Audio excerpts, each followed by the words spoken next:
Sehari di hidupku. Edisi intern di merdeka.com. Uhuy. Hai, selamat pagi dunia. Halo, kenalin aku Sasti dan hari ini temenin aku yuk. Karena seharian ini aku akan ngajak kamu ngikutin apa aja sih yang aku lakuin di kantor. By the way, kenapa pagi-pagi aku udah makeup? Ini karena bagian dari kerjaan aku.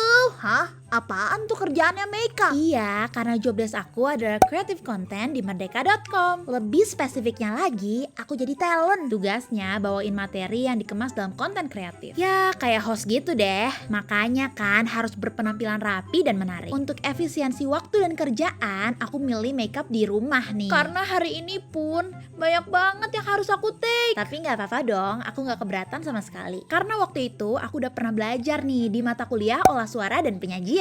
Aku belajar bagaimana seorang host berpenampilan dan tools makeup apa aja sih yang perlu aku gunakan. Sekarang tinggal pengaplikasian ilmunya aja deh. Aku udah siap nih. By the way, lokasi kantor aku tuh di Tebet dan biasanya aku pakai transportasi umum untuk kesana. Gak jauh kok dari rumahku, ya paling 30 menitan lah. Karena ini hari Senin, agendaku di kantor itu weekly meeting. Jadi aku harus datang sebelum jam 11. Yup, Transjakarta Jalan Ninjaku. Cerita sedikit, sebelumnya aku tuh gak familiar banget sama transportasi umum. Tapi karena magang ini nih, aku jadi terbiasa untuk pakai transportasi umum. Dan enaknya di Transjakarta, aku bisa nyicil kerjaanku nih. Biasanya aku cari ide konten dan riset-riset sedikit nih di Transjakarta.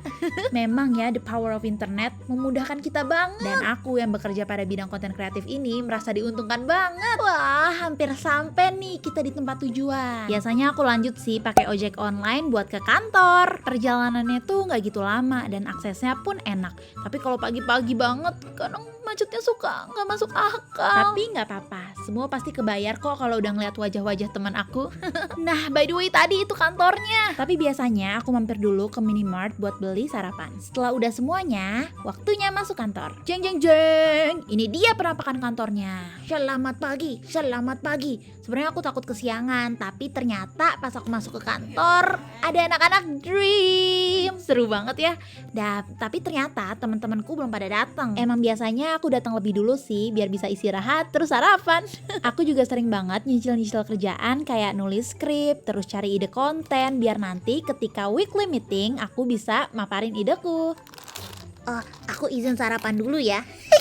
Sambil sarapan, yang tadi aku bilang, aku suka nyicil skrip. Dan jujur aku terbantu banget sama mata kuliah penulisan yang pernah ada. Seperti penulisan naskah radio, televisi, atau naskah berita digital dan non-digital. Jadi aku tinggal ngaplikasiin ilmu yang sebelumnya aku dapetin. Yuk balik lagi, aku langsung siap-siap masuk ke ruang rapat. Kayak yang udah aku bilang sebelumnya, setiap hari Senin kita pasti rapat. Konten apa aja sih yang mau kita buat selama 1 minggu ke depan? Yup, akhirnya mentor kita datang. Kira-kira gini nih gambaran rapatnya. Hari ini kita bahas soal evaluasi dan ide konten seminggu ke depan.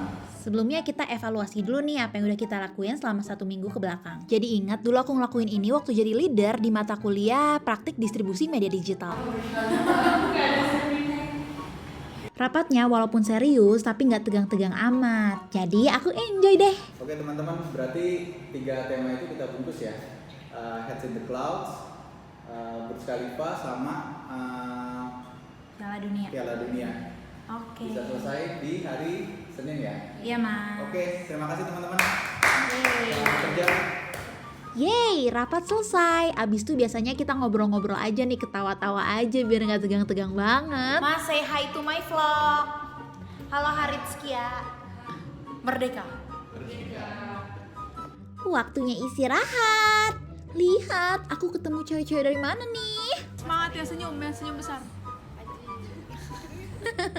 Anak-anak dream lagi pada santai. Oh ya, karena tadi aku udah sarapan dan belum lapar, akhirnya aku memutusin untuk kerja dulu. Hari ini tuh aku bakal take beberapa video. Makanya aku nyicil dulu makeupan di rumah. Jadi waktu sampai kantor tinggal nyatok-nyatok kecil aja. Sebenarnya aku nggak bisa nyatok, tapi kakak-kakak di belakangku, news anchor yang paling cantik itu ajarin aku buat nyatok. Kali aja bisa jadi news anchor. Oke, ayo kita siap-siap dan langsung take aja. Kamera rolling and action. Mungkin kelihatannya gampang ya tinggal ngomong di depan kamera, tapi aslinya aku pernah ngalamin berulang kali kegagalan. Nih contohnya. Sering banget gak sih nemuin selingkuh?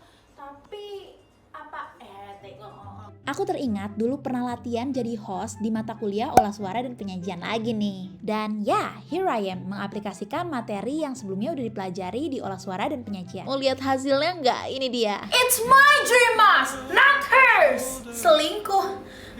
Sering terjadi ya dalam suatu hubungan. Untuk selebihnya bisa tonton aja ya di TikTok merdeka.com. Dan selepas syuting tadi kita sudah lunglai dan lesu, tandanya apa? Ya makan. Dan inilah kondisiku ketika aku sedang kelaparan. Kia Harit, cepetan. Aku udah lapar. Galak amat, Neng. Enggak kok, itu cuma bercanda ya.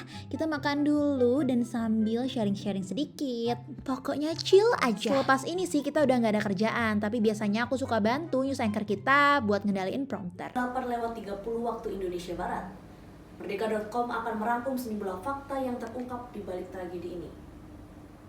Yap, akhirnya tugasku selesai dan saatnya untuk pulang. Oh ya, ngomong-ngomong sambil aku beranjak pulang, aku mau cerita. Ini adalah pengalaman pertamaku untuk studi kerja di perusahaan media. Dan ini sebenarnya di luar zona nyamanku. Awal-awalnya sih aku mengira media ini terlalu kaku. Tapi selama 3 bulan di sini, aku baru menyadari kekakuan tanda kutip itu ternyata penting. Di sini aku seakan dilempar kembali ke semester 1 saat belajar hukum etika penyiaran dan juga riset konten kreatif di semester 2. Ternyata dulu mata kuliah yang aku hindari malah menolongku saat ini. Dan aku bersyukur bisa diberikan kesempatan untuk studi kerja. Jadi kedepannya aku tahu betul yang mana minatku dan kemana aku akan melakukannya. Duh, kok jadi mellow? Ya, tidak ada kata yang lebih berharga dari ucapan terima kasih kepada merdeka.com atas pembelajarannya. Dan terima kasih juga untuk dosen yang telah memberikanku kesempatan untuk melakukan studi kerja. Sampai jumpa Merdeka. Terima kasih sudah memberikanku warna.